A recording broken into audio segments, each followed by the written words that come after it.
मांगीलाल बागड़ी राजकीय महाविद्यालय नोखा, MA उत्तरार्ध, द्वितीय प्रश्न पत्र, राम की शक्ति पूजा। राम की शक्ति पूजा पर डॉक्टर अन्नाराम शर्मा सह आचार्य हिंदी का यह व्याख्यान प्रस्तुत है। राम की शक्ति पूजा एक ऐसी रचना है जो दीर्घ कविता है, लेकिन यह कविता महाकाव्यात्मक गरिमा से संपन्न है। इस कविता पर UGC की नेट परीक्षा, JRF परीक्षा में भी प्रश्न पूछे जाते हैं, तो विद्यार्थीगण इस कविता को ध्यान से पढ़ें और व्याख्यान को ध्यान से सुनें। राम की शक्ति पूजा की कई विशेषताएं हैं।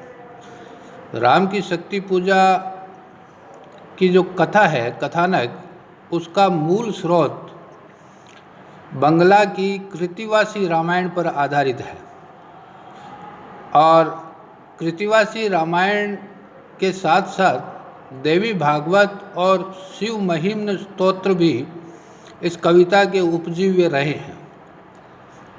इस कविता की जो पहली विशेषता है वह है मिथकीयता।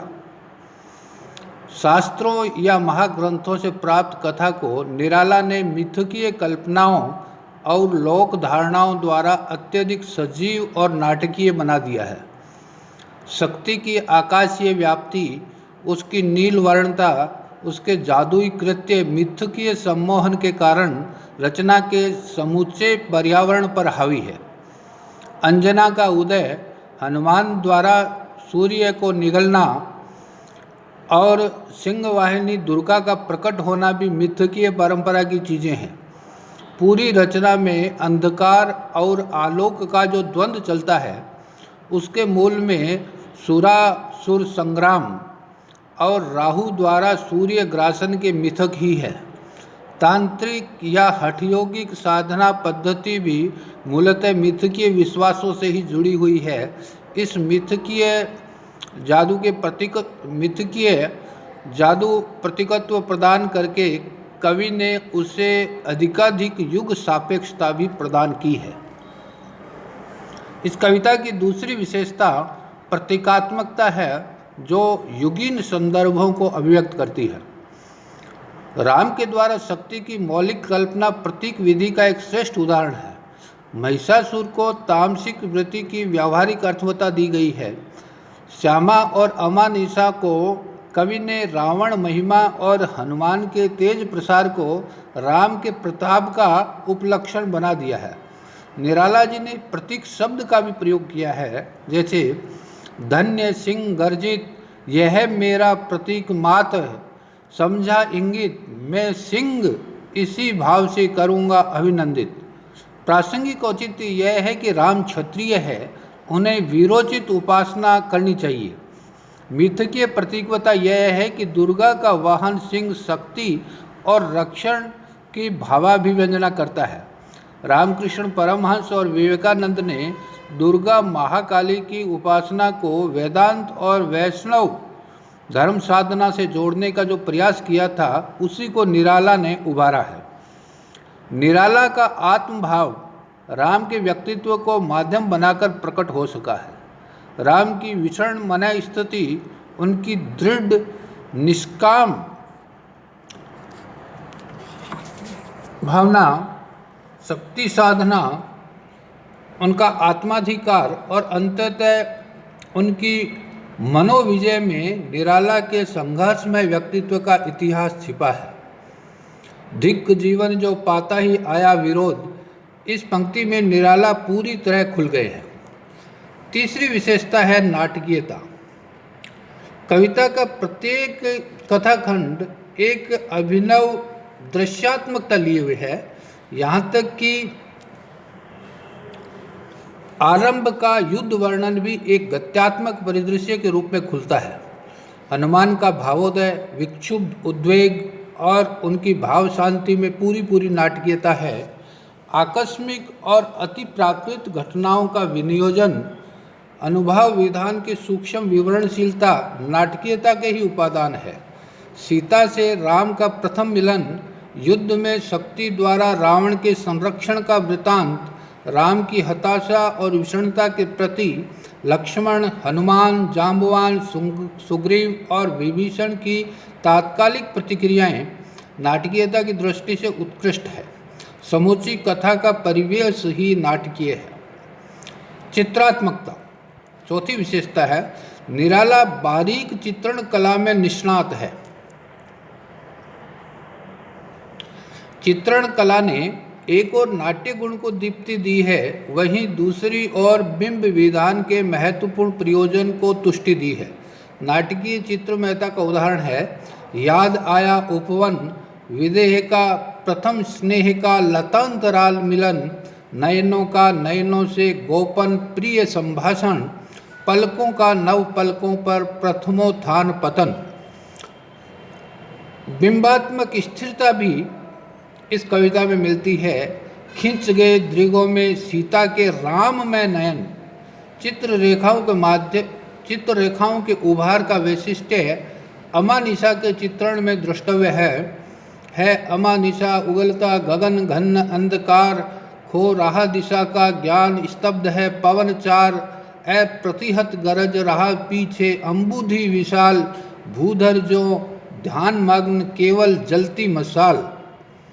स्थिर राम को हिला हिलाकर संशय फिर नाटकीय त्वरा देता है। स्थिर राघवेंद्र को हिला रहा फिर संशय।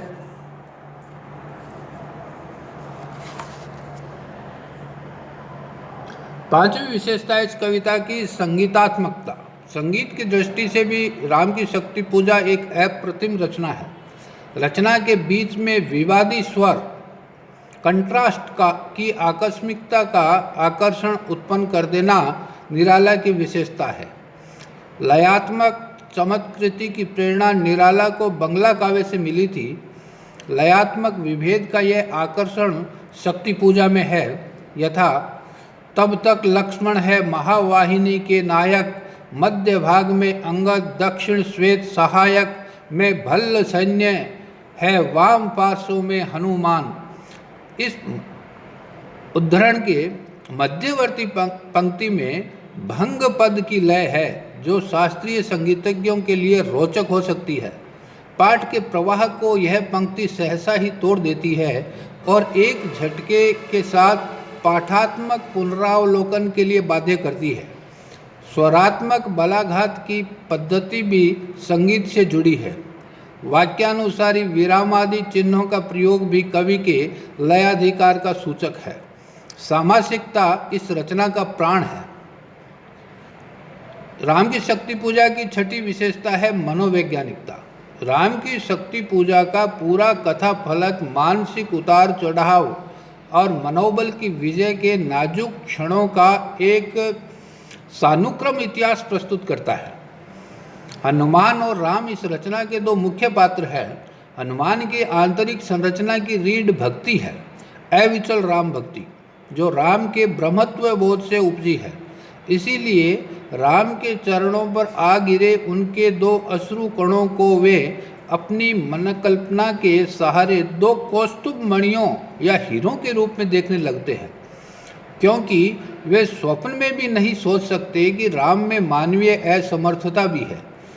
लेकिन जब उन्हें वस्तु स्थिति का पता चलता है तो आत्मग्लानि की प्रताड़ना के साथ ही उद्विग्न और विक्षुब्ध होकर महानाश के लिए अकल्पनीय वेग से उड़ चलते हैं। यह भावावेग इतना आकस्मिक और दुर्निवार है कि इसके लिए राम से आज्ञा भी नहीं लेते। सेवक धर्म की उन्हें याद ही नहीं रहती। जब उसकी याद उन्हें दिलाई जाती है तो वे विषण और दीन हो उठते हैं। अंजना रूपिणी शक्ति ने भी उनके साथ मनोवैज्ञानिक उपचार की युक्ति अपनाई है। पहले वह उन्हें उनकी शैशवकालीन उद्दंडता की याद दिलाती है।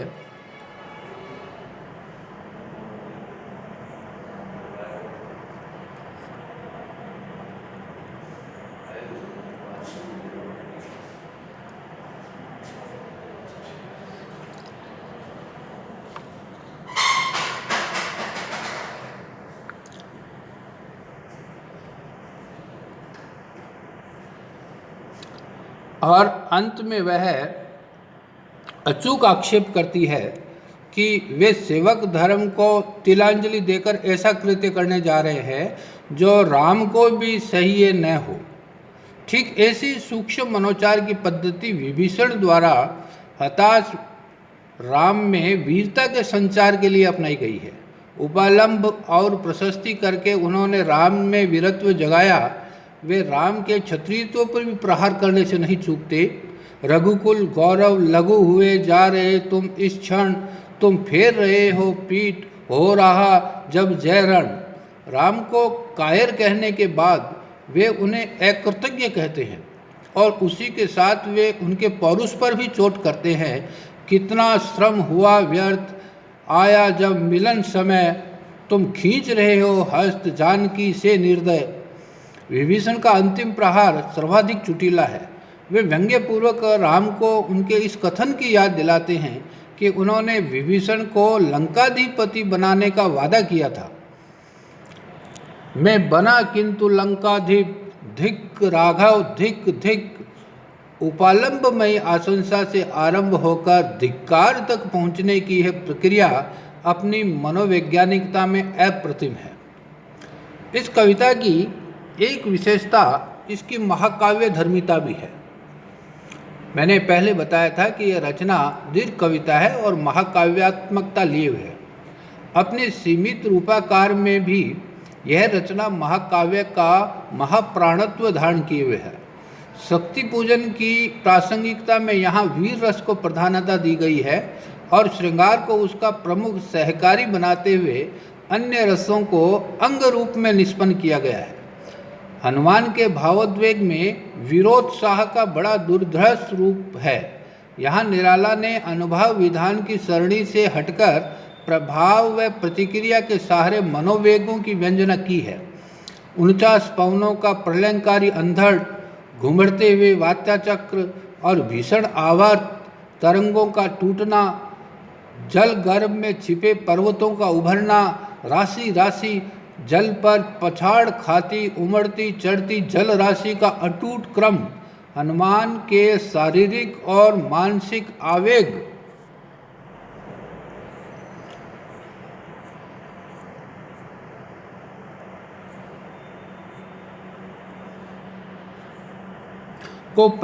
आवेग को प्रकट करने वाले अप्रतिम शब्द चित्र इस कविता में हैं। वीर के सहकारी के रूप में श्रृंगार है। यहाँ भी अनुभवों का प्रस्तुतिकरण परिवेशात्मक है। वियोग की स्मरण दशा को कवि ने दिवा स्वप्न की पद्धति से जोड़कर अपूर्व मोहकता की सृष्टि की है। रौद्र भयानक और अद्भुत रसों की योजना भी महाकाव्यानुरूप है। संपूर्ण रचना को खंडात्मक या सविराम रचना पद्धति पर प्रस्तुत करके कवि ने उसमें सर्गबद्धता का आभास भी उत्पन्न कर दिया है। नायक तो महान और उदात्त है ही, दृश्यों का वैविध्य भी इसमें कम नहीं। समुद्र, पर्वत, अमावस्या और आकाश के विराट चित्र सानुक्रम दृश्यमाला से जुड़कर कवि की वर्णना शक्ति का प्रभावी परिचय देते हैं। प्रयोजन की दृष्टि से काम की सिद्धि इस रचना में हुई है, अतः सही अर्थों में इस रचना में एपिक क्वालिटी है।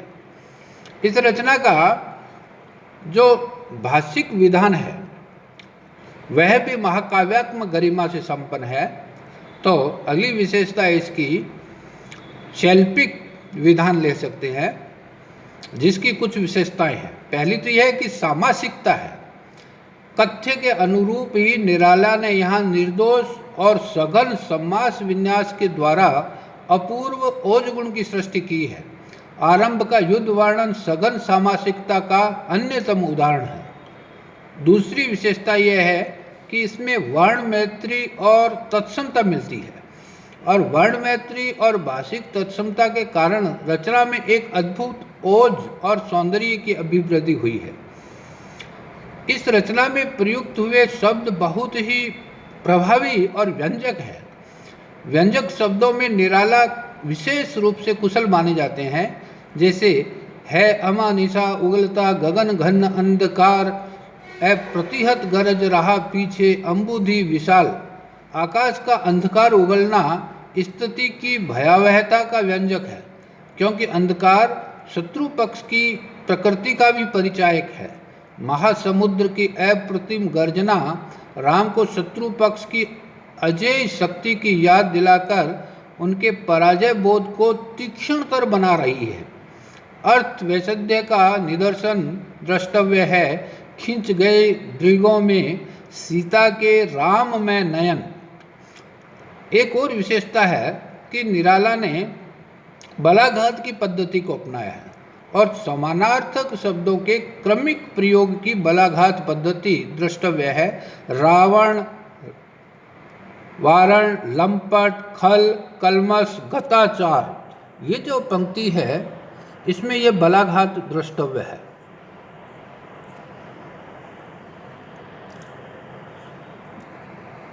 रावण शब्द का दूसरा प्रयोग केवल यमक विशिष्ट नहीं, वह व्यक्तिवाचक संज्ञा के रूप में भी उद्वेग की तीव्रता का सही बोध कराता है। इस भाषा में लाक्षणिकता मिलती है। लाक्षणिकता भाषा की अपूर्व विशेषता है। जैसे बिंद महोल्लास से बार बार आकाश विकल, या छोड़ते हुए शीतल प्रकाश देखते विमन। यहाँ शीतल को प्रकाश का विशेषण बनाना लक्षणा का ही चमत्कार है। कवि ने मुहावरों का प्रयोग भी बहुत प्रभावी तरीके से किया है। जैसे पछाड़ खाना, पीठ दिखाना, हाथ खींचना आदि मुहावरों का प्रयोग इस रचना में हुआ है। राम की शक्ति पूजा की शिल्प प्रविधि में अलंकारों का भी विशेष योगदान है। इस रचना में निराला अलंकरण के संदर्भ में साम्याश्रित दृष्टि के रहे हैं। ओजस्वी कथ्य के अनुरूप ही वे यहाँ विपर्य, वैषम्य या अत्युक्ति के चमत्कार के प्रति उपेक्षाशील और अर्थ पर दीप्ति उत्पन्न करने वाले अप्रस्तुत विधान की ओर उन्मुख रहे हैं। खल खल, लक लक आदि ध्वन्यात्मक शब्दों तथा नादात्मक पद श्रृंखला की निर्मित इस रचना की शैली का प्राण तत्व है। अलंकारों में उन्होंने अनुप्रास का प्रयोग किया, यथा सत्य शैल संवरणशील या नील नभ गर्जित स्वर। रूपक का उदाहरण है नमित मुख सांध्य कमल। उपमा का उदाहरण है चल रही शिविर की और स्थविर दल जो विभिन्न। उपमा में कवि का मन विशेष रूप से रमा है। प्रतीक, यह रचना प्रतीकों की दृष्टि से भी उल्लेख्य है। अंधकार, प्रकाश, शक्ति, समुद्र, अमावस्या आदि प्रतीक जगह जगह प्रयुक्त हुए हैं। इस प्रकार निराला की राम की शक्ति पूजा एक महाकाव्योचित गरिमा को लिए हुए एक दीर्घ कविता के रूप में जानी जाती है। निराला पर एक प्रश्न और भी पूछा जाता है यूजीसी की नेट परीक्षा में, वह है निराला और मुक्त छंद। मुक्त छंद के प्रवर्तक हिंदी में निराला ही माने जाते हैं। मुक्त छंद का अर्थ है छंद रूढ़ि से मुक्ति। इसका अर्थ छंद मात्र से मुक्ति नहीं है, अपितु छंद रूढ़ि से मुक्ति, छंदों की जो रूढ़ियाँ हैं उससे मुक्त करना। मुक्त छंद में लय तो है परंतु उसमें तुक नहीं है और उसके सभी चरण सम नहीं है। इसका अर्थ यह है कि मुक्त छंद में छंद के बाह्याडंबर तो नहीं है परंतु उसकी लय अवश्य है। हिंदी में मुक्त छंद के प्रवर्तक निराला जी है। उनकी पहली कविता, इसकी पहली कविता तथा हिंदी के पहले मुक्त छंद जूही की कली जो 1916 में लिखी गई थी, में छंद की रूढ़ियों से मुक्ति तथा छंद की आत्मा की रक्षा का आदर्श देखा जा सकता है। यह जो जूही की कली है उसकी पंक्तियां हैं, विजन वन वल्लरी पर सोती थी सुहाग भरी, स्नेह स्वप्न मग्न अमल कामल तनु तरुणी, जूही की कली दृग बंद किए शिथिल पत्रांक पर। इस छंद की लय धनाश्री की है परंतु इसके चरण विषम है और तुक भी नहीं है। मुक्त यह इस बात में है कि भावावेग के अनुकूल इसके चरणों का विस्तार और संकोच किया गया है। साथ ही धनाक्षरी की तरह यह 8 ही चरणों में समाप्त नहीं हो जाता। जब तक इसका भाव प्रवाह समाप्त नहीं होता तब तक इसका लय प्रवाह भी बहता चला जाता है। मुक्त छंद की आवश्यकता क्यों हुई? प्रथम तो भाव स्वच्छंदता के लिए छंद को मुक्त करना जरूरी हो गया। दूसरे, आधुनिक कविता के श्रव्य की जगह पाठ्य हो जाने से कविता के चरणों को इधर उधर हटाने, विराम चिन्हों का प्रयोग करने और कोष्ठकों आदि की सहायता लेने की ओर कवि की दृष्टि गई है। निराला ने दो तरह के मुक्त छंद लिखे, मात्रिक जैसे उनके भिक्षुक में मात्रिक छंद है, और वर्णिक जैसे जागो फिर एक बार रचना में ये वर्णिक छंद प्रयुक्त हुए। मात्रिक मुक्त छंद का आधार हिंदी के विभिन्न मात्रिक छंद है, जैसे भिक्षुक में 16 मात्राओं का छंद है। मुक्त छंद के कुछ नियम भी है। मुक्त छंद का पहला नियम यह है कि सर्वप्रथम मुक्त छंद का कोई आधार चरण होना चाहिए। जैसे जागो फिर एक बार कविता में यह शीर्षक वाली पंक्ति ही आधार चरण हुई, जागो फिर एक बार, और इस पंक्ति की आवृत्ति से उस रचना में आंतरिक एकता उत्पन्न होती है। दूसरी विशेषता यह है कि लय की विविधता के लिए विराम का स्थान बार बार बदलता रहता है। मुक्त छंद का सौंदर्य इसी में है कि उसमें लय की विविधता है और लय का ये परिवर्तन भावानुगामी होता है। शब्दावली में आंतरिक गठन पैदा करने के लिए निराला ने एक विशेष कौशल से काम लिया है, जिसे वह ध्वनि के आवर्त कहते थे। जैसे ये ध्वनि का आवर्त इस अंश में है, समर में अमर कर प्राण गान गाये महासिंधु से, सिंधु नद तीरवासी सेंधव तुरंगों पर चतुरंग चमुसंग। इन पंक्तियों में समर, अमर, प्राण, गान, सिंधु, सैंधव, तुरंग, चतुरंग, चमुसंग आदि में समान ध्वनियों की आवृत्ति की गई है। मुक्त छंद में लिखी गई निराला की रचनाएं परिमल, अनामिका, कुक्कुरमुत्ता, नए पत्ते और अणिमा काव्य संग्रह में संकलित है।